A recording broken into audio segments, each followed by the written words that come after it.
Hi, everybody. You're now experiencing the Gretna Bill Show.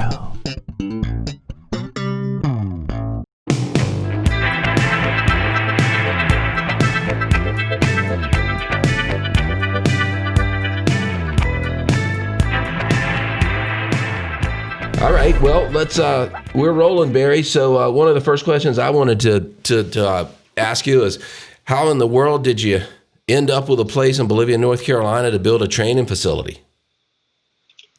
Well, that's a kind of a long story. It goes back probably, 8 years or so when I thought to my friend George Willetts, who owns a property in Bolivia, North Carolina, and was looking to build some mountain bike trails on the property.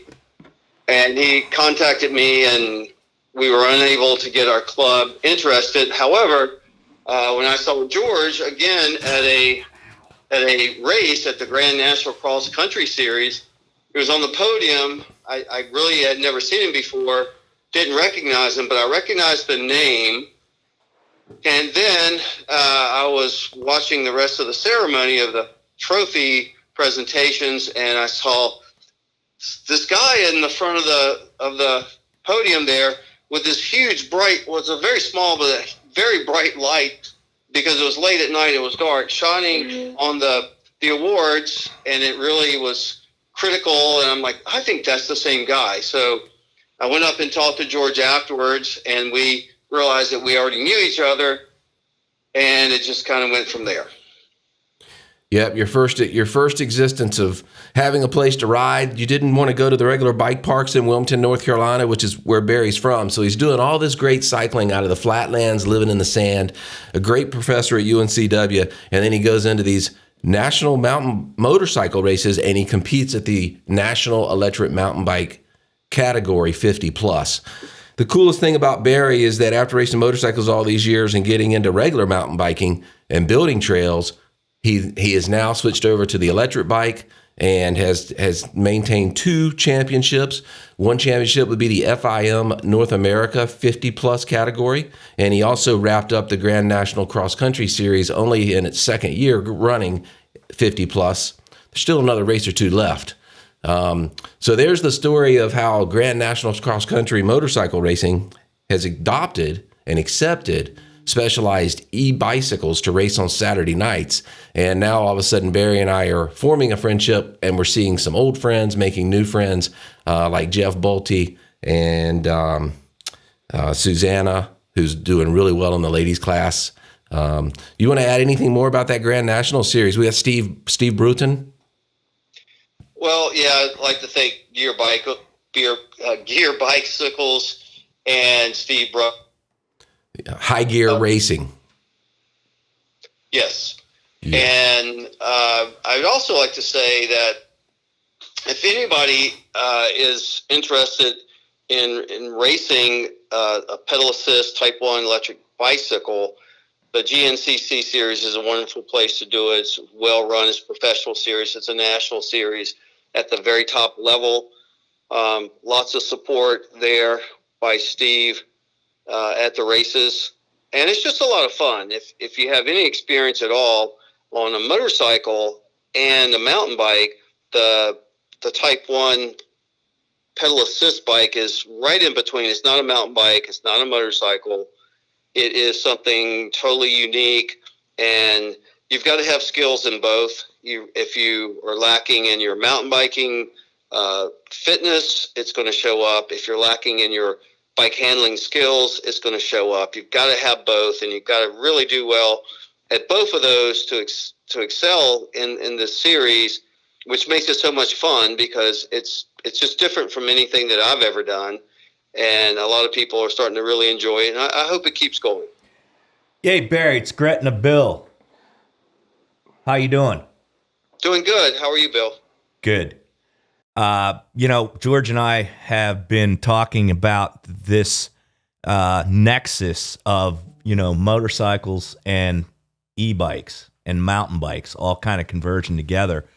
And you're certainly describing that nexus. And so, I'm very interested in it. Obviously, Lupine is very interested in it because, we make a whole array of e-bike lights for e-bikes, including, I was going to show George today, we have some goggle mounts. But basically, how do you see this thing unfolding over the next several years from your perspective of this Nexus universe that we see starting to unfold? Gosh, Bill, that's a really interesting question, because what I see, there are really two types of riders: the riders who have traditionally rode mountain bikes and are really more cyclists and mountain bikers. Then you have the motorcycle community, and both of these different communities have never ridden an electric assist mountain bike, but they both kind of have a real interest in the other areas. I think the mountain bikers really are very interested in the off-road motorcycling because you can go fast, and that's interesting. It's fun, and it's just a whole another level that they can take their riding skills. And the motorcycle people are really interested in the mountain bikes because of the fitness required and everything that goes along with cycling. So the electric mountain bike is a niche right between the two that really speaks to a lot of people. I really think of myself as a motocross guy. That's where I really cut my teeth in racing. And then I went back into off-roading, motorcycle riding, GNCC type things from motocross. And then it was just, the motorcycles are they are so physically demanding. If you're going to race a motorcycle for 2 hours, you really, really have to be in top physical shape. And mountain biking was something I could do close to home. It's not as hard on my body. I can 5 minutes get away to a local trail. So mountain biking kind of, for me, filled the void that I couldn't get to the mountains with my motorcycle. So I became kind of a mountain bike person for many years until I found the pedal assist electric bicycle, which is not a mountain bike, but you can still ride it on your local trail. Just turn the assist level down, and you have what is essentially the best mountain bike you'll ever have, because you have great suspension. And if you ever really need some assistance going up a hill somewhere, you can turn it back on or turn the assist level up. But I think it's great training to ride with low assist on mountain bike trails. And the IMBA has done a study, and you can go to their IMBA website and find out that the erosion and damage to the trail from the Type 1 electric pedal assist bike is on the same level, no different from a regular just pedal bike. So these bikes don't tear up the trails. That's what IMBA's research has shown. And you can go to your local mountain bike trail anywhere, and you should be able to ride them. Most states that's legal. In North Carolina, where I live, the pedal assist is not considered a motorized vehicle, so it's allowed on all the bicycle paths and trails. So any person that really wants to, I've never seen a person at the mountain bike trail ride my bike without having a huge smile on their face when they come back, and they just like, wow, this is so neat, because now I can ride all day. I can go through the woods. And the key is, you can, if you have an injury, if you are older, if you're just starting out, if you're trying to get in shape, the e-assist bike is the perfect bike for you to ride. Or if you have a spouse who wants to catch up to you on the trails, let them ride the e-bike, you ride the pedal bike. There's so many applications that so many people are loving the pedal assist bike, and I just think there's a real niche there that is a lot of fun, and you can even race them and be competitive. Barry, that's great information, and yeah, thanks a lot for that. That was a great perspective, and we really appreciate that going forward. So, yeah, man, thanks for the phone call. It was great, and thanks for that input, man. That was fantastic. Well described. Thank you. Yeah, you hit on a topic that I just talk all day, and I just think it's been a lot of fun. Hey, Barry. Yes. To your point, of all this riding with a lower assist or maybe non-assist, our buddy Jeff Bolte, Jeff has taken his bike with his, totally, and ridden downhill trails at Snowshoe, West Virginia, and his friends didn't know he didn't need it turned on. It wasn't, so anyway, pretty funny. I mean, I've been on chairlifts with Jeff. He just takes that one bicycle everywhere, even though it's an e-bike, and he does do lift assist, and you know how much he rides, and he does well at the races also. So, hey, we're going to let you go for now, and thank you for your time. Sure thing. Thanks for calling. Take care. Thanks, Barry. Bye-bye. And the thing with Barry is he's very successful. He's very quick. And he's even lined up in the pro class before. And he's doing it all out of the flatlands and living in the sand. That's awesome. Yeah. So what's your schedule looking like? I know for this episode, we brought the Lupine e-bike, Lupine light trailer. Right. That you've got rigged up over the last couple of years. It's looking really good. It's starting to take some great form on. So, yeah. Well, the trailer doubles as Eric's downhill rig on the weekends. So my son Eric races downhill and has for three years, and he also has some dual slalom success without ever being a BMX racer and without ever being a motocross racer. So it's a pretty good story. My son's had some dual slalom success, and then we do the downhill races. So the trailer, is set up with being able to have the mobile shop on wheels, and then the rear of it, we've got it set up with cords and power surges, and the whole idea is to be the Lupine charging station. And of course, we all have our phones and devices, so that's another thing that we want to use it for whenever you're doing events, and like the one you just did at Bear Creek, that was a huge success with riding. What was it, 15 miles at night? Yeah. And you guys did everything correctly in the times we're living in. So, the trailer's here, and it sees a lot of downhill race in action, and anything that has to do with two wheels that Lupine will be seen at, like the Grand National Cross Country Series. Yeah, it looks awesome. I'm so jazzed to show the viewers this during this podcast. You guys will get a look-see. But I think we started talking about e-bikes about 3-4 years ago when you first moved into the area, or has it been longer or shorter? January's 5 years. Holy cow! So, at that time, I said, man, I could really use somebody in the pits to begin to explore and discover the e-bike application for Lupine lights and e-bikes. And, you've always held your line about, motorcycling is going to be the first, GNCC is going to be the first people to embrace it. And that's certainly come true as of late. So that's pretty cool.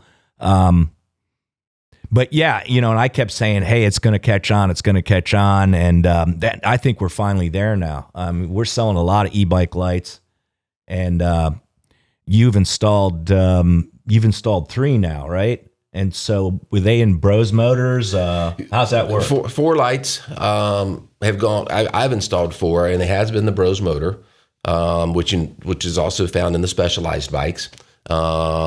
We've been installing these lights on Fantic bikes from Italy, which is another unique story.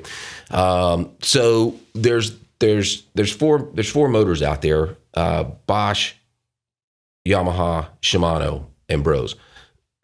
Real quick, if you have a Bosch motor, you usually have to get the light port turned on at the dealer. But the way it works is there's these little dummy plugs that you pull out, and there's a front light port, a rear light port, and you choose the front one and you plug it in. It's like a 3-pin or 4-pin or sometimes a 5-pin. You plug it in, and all of a sudden the light and the bike work. And it's pretty amazing because you've got the high-low switch, remote switch that comes with the light now. And all of a sudden you have the SLX with 1,300 lumens on high beam. The SLX, it has that nice 1,800, I think. Is it 18 on the SL? Okay. And then so these lights were originally developed for e-bikes, and now of course we have the battery version of all of those aforementioned lights. And they're so you can either, run them off of a Lupine battery, or of course, as you're describing, hook them up to a Bros motor or whatever. Right. Or Shimano or Yamaha or Bosch. And 4 different cables and 4 different lamps. So there it is. They are 1-on-1 with each different motor. So that's something you have to remember too. Different cables do different things on different motors. Right. So all of them share a couple things in common that's pretty significant to note. And the same when you use them for road or gravel or something like that on the battery powered version, and not necessarily hooking it up to an e-bike. The first thing is they are all compliant with STVZO regulations, and that's European road regulations. And basically what that means is, like a car headlamp, it's got a cutoff at the top, distinct cutoff. So you're not going up and blinding oncoming traffic, riders, whatever the case may be. And the other common, so that gives you a really nice beam with a cutoff. And then the other nice feature, of course, they have daytime running lights that are always on. Mm-hmm. And then with the light sensor on board, as night falls, they automatically go to either low or high beam. And you can regulate that, as you see fit. So, yeah, that's the deal. That's a great light. I don't think anybody else in the industry has a light so designed. Yeah, I haven't found one myself. I can tell you my personal experience of having that light in a dusty downhill as the night fell a year ago over in Pennsylvania, Mount Morris, PA. The light was actually, I could see through the dust and I could see the roots and the dirt. And that was the coolest thing, because I'm the only guy that had a light, and we went into the dark for the last lap. Yeah. And then it was during that time that I lit up the award ceremony from out on the stage. There was no lights for the award ceremony. And here's this little light holding my bike, lighting up the GNCC award ceremony. And it was so helpful to have it on that last lap on the downhill. And it turned on itself. It's like it was up there, and all of a sudden the light turned on. I had it set up, and it was just exciting that when it went dark. Awesome. And I was the only guy with a light. It was so funny, That's awesome. So, what's on your schedule going forward now, relative to I hope to make it back, racing? Hope to make it back over to Mount Morris, PA for the GNCC. It's just 10 days away or so. And then anything that my son wants to do. He's a multi-sports athlete, so ball sports get in the way, basketball with all the racing and traveling. But doing some big rides in Virginia, back over at Macedon Ski Resort, they allow e-bikes on their western slope side. The Hoo-Ha cross-country racing series has been going on there since '89. Mm-hmm. So always chasing the legit areas to ride the e-bikes. Yeah. And trying not to ruffle any feathers, is that hopefully that, there's just so many user groups, and just trying to make sure that we do the right things with our e-bikes. Yeah, that's good stuff. It's great to have you on board and being at the forefront of all this. And we really appreciate that exposure that you give us. And the other thing is that George is, if we have an expert in e-bike lights, it's probably George here at Lupine. And admittedly, it's a work in progress. I mean, these motors are constantly changing. There's firmware updates, there's software updates. So it goes not without challenge. And it's ever changing. It's ever changing. And to that, you guys, if you're going to get an e-bike light, you can always, talk to any of us here at Lupine. But of course, George would be a go-to guy because he's had so much installation experience lately. So if you're having some issues, and give him a call, and he'll try to work through it the best way he can. You've been doing that all along. You've been getting a lot of interesting phone calls, and yeah, that's the best part, is finding out folks' story. Whether they live in Hawaii or whether they're in Washington, and what their background might be. You don't always get into that with every phone call, but one thing we have to remember with this whole deal is that the e-bike light is great, but you still have to think about either the Blica or maybe the Pico, but that whole all-in-one kit, putting that on your helmet, now you have a complete package, and you can do more than just go ride your e-bike. And that's my product. Speaking of the helmet and the goggles, yeah, there you go. This is a goggle mount for a Lupine, so it would go on goggles either there or there. Originally developed for the ski industry, because everyone's got goggles, and you don't have vents on your helmet, so how do you mount your Lupine for downhill skiing or whatever? But now you're suggesting that this is the way to go for motorcycle / e-bike mounting as well. Sure, for I the wanna dirt bike. give you a couple of those, yeah, too. the goggle mount.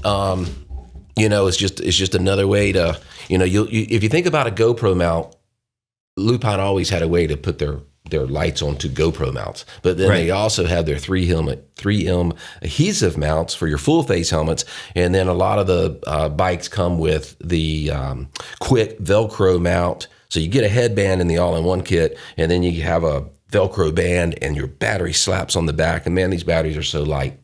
I mean, where was this stuff in 99 or 2000 when I was racing for 24 hours, duo, winning at Snowshoe, West Virginia? I don't know why I wasn't using your stuff. I mean, you had handed me a downhill bike 1 year earlier in Seven Springs National. You didn't even know me except over the telephone, and you sponsored me with a bike as our friendship began. Yeah, sounds about right. Yeah. 95, we became friends, with you ordering for your for your shop there. And I'm in South Carolina talking to you on the phone. Next thing I know, you're like, come on up to Seven Springs. I got a bike for you to ride. So as the world turns, it's kind of like meeting Barry there with the e-bike thing. Cycling keeps a lot of great friendships going on, and that's kind of our whole goal, having my son involved, watching him make his new friends. And oh my gosh, Bill, how many people do you know, and how many riders have you helped over the years? I mean, even Nico Malawi, I mean, come on. It's just crazy what you've pulled off with your teams and your experience in this industry. We all thank you. A lot of it's attrition. I'm still here for some reason. So I must be doing something sort of right, I guess. But so to that point about mounting Lupine lights on e-bikes, but generally, anytime that you mount a light on your bike or on your helmet, please send us those photos, those pics. And, we have the ongoing contest going, and I want you guys out there all to be a part of it. Show us your best light setup on the helmet or on a bike or on an e-bike, whatever the case may be, gravel bike, road bike. And we're going to, we're going to give a couple awards out each podcast to the best pictures. And the rewards are going to either be a nice pair of Lupine socks from our sponsor, of course, in this case, lupinenorthamerica.com, and also these cool new gear bags that we've got. So you're going to get one or the other, or possibly both if it's a really great pick. And so keep those coming in. And again, I know Josh will put them up on the screen. What you got to do, it's hashtag Gretna Bill Show, and at Gretna Bill Show is the Instagram page that you can view those on after you've sent them in. And also, you may win one of these great prizes, but also you will be eligible for an end of the year holiday season. We're going to give away a couple of lights. So we'd really love to see how you have your Lupine set up, and we're hoping to get a lot of those picks in the upcoming podcast in the upcoming weeks. It is light season, So, okay, that's that. You guys are all aware of that. And and if you got any questions on e-bike light setups, talk to George. For sure, you can find his number on our website, lupinenorthamerica.com. And wow, great. Thanks for bringing the trailer out. Thanks for the hookup with Barry. That was really interesting. And in general, George, thanks for everything you've done over the years. And I think we're going to be working a lot more with you as time goes on here. I think this thing's about ready to explode, if it isn't already. I mean, yes, the electric bicycles and the electric motorcycles, I was lucky enough to be around Austin electric motorcycles. I still sell them today. It's just interesting to me to finally we have throttles in our hands, and we have pedals.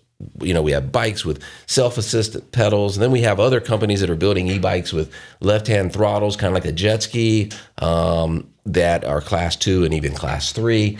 certain cities and trail systems are adopting all of those. But it's just going to be interesting to see how. I think there's about 60 or 70 folks doing the GNCCs now.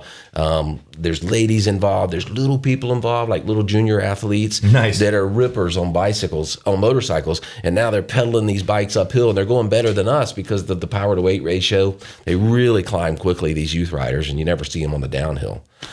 So it's a lot of fun to see all ages and the ladies that are embracing the GNCC racing also. So there's a good group of ladies there racing too. And at one point, and I forget the gentleman's name now, but the owner of Sleepy Hollow has reached out to us and said, "Hey, you guys want to talk to me about some sort of a e-bike element to the motorcycle races." Absolutely. And so we've got that opportunity. We got to pursue that. I know there's so many things going on right now. Maybe in the spring. I think it'd be a great winter project. Have it ready for the spring. Very get good. out. Yeah, we've been talking about it. Get out there sooner than later. Very good, man. Thanks for being on the Gretna Bill Show. Thanks for bringing Barry into it. He had some great insights and perspective on where the industry's going and how this nexus is occurring between motorcycles racing and mountain bike, e-bike racing. That's right. And now we're questioning, the UCI ran the World Masters Championships in Canada. Now they have to ride their bikes at a max speed of 15 miles an hour in Europe, where in America they go 20. So it's really hard for Charlie Mullins, who is the two-time GNCC national champion, to go up and have to learn how to ride his bike that he's been riding at 20 miles an hour. Now he's governor down to 15. Yeah. And it's just those are some things that are tricky, and it's wearing the guys out. I mean, they get done, they look like they've been riding a regular bicycle. I mean, they're whooped, Dude. And I got this. I've got this weird pie in the sky notion that